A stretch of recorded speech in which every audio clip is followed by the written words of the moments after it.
My mom died a week ago, almost to the exact same minute, and this is how it happened.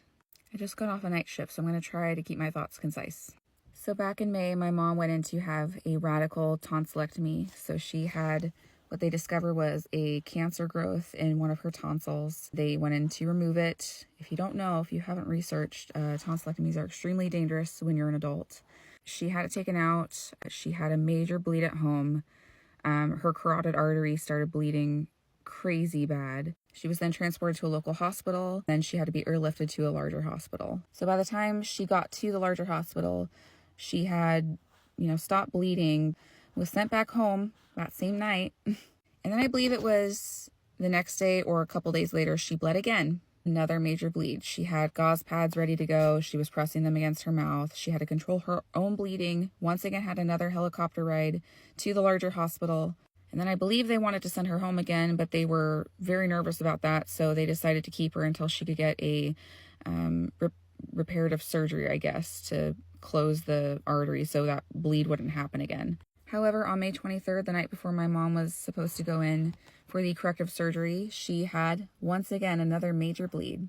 We've been given conflicting information about what exactly happened, but we were told essentially that she pushed her call button. She was either out of bed already or trying to get out of bed, and the nurse laid her down. And essentially, when she was laid down, she began to drown in her own blood. Her O2 stats when the nurse was in the room with her were already in the 30s, which not good at all. So she went into cardiac arrest because she didn't have enough oxygen. We don't know how long they did chest compressions for because there was no code sheet apparently. They did eventually revive her, kept sedated overnight. The next day, a lot of my family, including myself, rushed down there to be with her. And we were just told, we keep lifting the sedation as she's not waking up. She didn't have enough oxygen for, a pretty long time. So we need to consider that she's got an anoxic brain injury, which is where the brain is injured from not having enough oxygen. We prayed and prayed and prayed for about 2 days over her, spoke to her constantly, sung to her, and praise the Lord, she woke up. And she was moved to a different hospital so they could try to move her towards rehab. And then just complication after complication began to arise.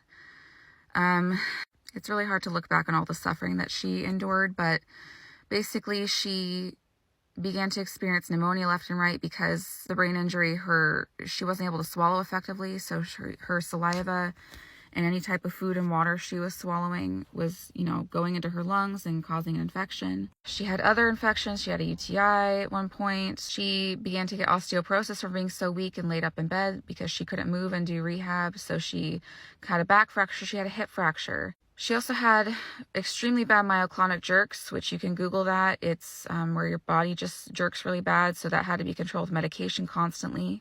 And yeah, eventually, it got to be all too much for her. She got another round of pneumonia.